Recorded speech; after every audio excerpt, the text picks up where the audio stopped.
N24 news channel में आप सभी का स्वागत है और मैं हूं आपके साथ भारती लोधी। आइए बढ़ते हैं आज की खास खबर की ओर। भोपाल मजदूर नेता दीपक गुप्ता ने दीपावली से पहले मजदूरों की हालत पर चिंता जताई है। उन्होंने कहा कि सरकार मजदूर वर्ग के लिए ऐसा कोई भी ठोस और प्रभावी कदम नहीं उठा रही है जिससे उनके जीवन में नई रोशनी की उम्मीद जागे। गुप्ता ने कहा कि हर साल त्योहारों के मौके पर सरकार बड़े बड़े वादे करती है, लेकिन जमीनी स्तर पर मजदूरों कोई भी राहत नहीं मिलती है।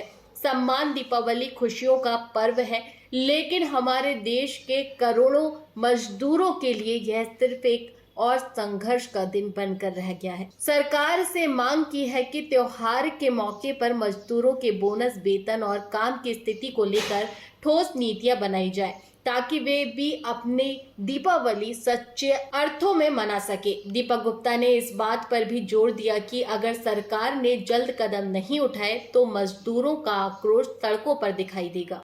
नमस्कार दोस्तों, दीपावली का त्योहार संपूर्ण देश में बड़ी धूमधाम से मनाने की तैयारी जोरों पर है।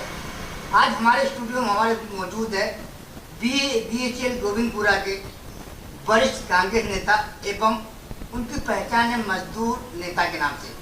ऐसी शख्सियत दीपक गुप्ता जी आज हमारे स्टूडियो में मौजूद है। हम उससे बात करें दीपावली के त्यौहार को लेकर, क्या वास्तव में मजदूरों को इस दीपावली बेनिफिट मिला है या नहीं मिला, इन तमाम मुद्दों। सर पहले तो नमस्कार आपका। गुप्ता जी, दीपावली का त्यौहार है, संपूर्ण देश में खुशियाँ मनाने की तैयारी शुरू हो रही है।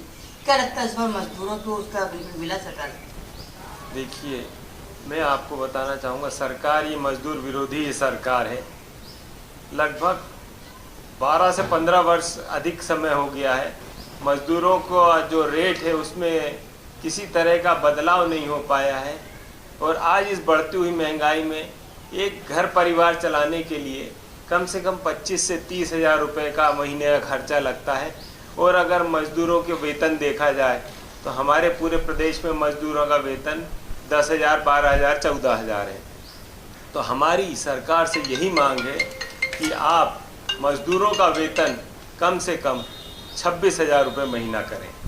सर हम बात करें जो कलेक्टर रेट है तो वो वर्षों पुराना कलेक्टर रेट चलाया जा रहा है, क्या इसमें बदलाव होना चाहिए? देखिए, जब महंगाई बढ़ती है तो सभी कर्मचारियों को भत्ता दिया जाता है और महंगाई अभी जिस कदर बढ़ रही है उसके हिसाब से अगर अभी देखा जाए तो 1 रुपये मजदूरों के तनख्वाह में बढ़ाया गया है, जो कि अत्यंत निंदनीय और शर्मनाक है। मैं कहूँगा कि प्रदेश सरकार इस तरह से मजदूरों का अहित न करे, नहीं तो आने वाले समय में यहाँ का मजदूर एकत्रित होकर प्रदेश सरकार को उखाड़ फेंकेगा। गुप्ता जी, आप मजदूरों की नेतागिरी करते हो, मजदूरों के साथ हमेशा लड़ाई लड़ते हो, लड़ाई लड़ते। हम बात करें BHL गोविंदपुरा, जो बड़ा BHL ब्रांड है, ये वहाँ जो मजदूर है उनके नामात्र तनख्वाह में मजदूरी करते हैं, बेचारा शोषण हो रहा है। कई प्राइवेट ठेकेदार शोषण कर, इसको लेकर भी कानून बनना चाहिए। हाँ, बिल्कुल सही कह रहे हैं आप। प्राइवेट ठेकेदारों द्वारा कई प्रकार से शोषण किया जाता है, मगर BHL प्रबंधन कहीं न कहीं उन ठेकेदारों पे लगाम लगाने का प्रयास करती भी है।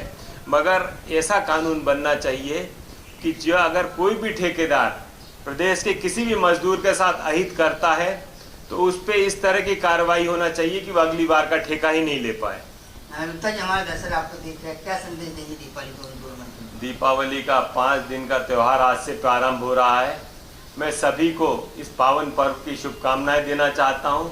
ये पावन पर्व सभी के जीवन में खुशियां, समृद्धि, धन लेकर आए और माँ लक्ष्मी और भगवान गणेश की कृपा सभी प्रदेशवासियों पर बने रहे और समस्त मजदूर वर्ग का हित हो और मजदूर आने वाले समय में नई ऊंचाइयों को प्राप्त करें। इन्हीं शुभकामनाओं के साथ में सबको बधाई देता हूँ।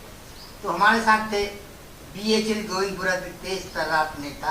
तो ये नेता नहीं है, ये उन लोगों की आवाज़ है जो दबे कुचले लोग हैं, जो मजदूर है, जो कम तनख्वाह में अपना जीवन यापन कर रहे हैं, तो इनके भी चेहरे पर मुस्कुराहट रहती है क्योंकि उनके साथ दीपक गुप्ता जैसे जाबाज समाज सेवी नेता खड़े हैं। इसी की बदौलत है कि गोविंदपुरा में जिस प्रकार लोकप्रियता दीपक गुप्ता की बढ़ती जा रही है वो वास्तव में देखने योग्य है, क्योंकि जब भी मजदूर पे आँच आई है तो दीपक गुप्ता जी वहाँ पर मौजूद रहेंगे।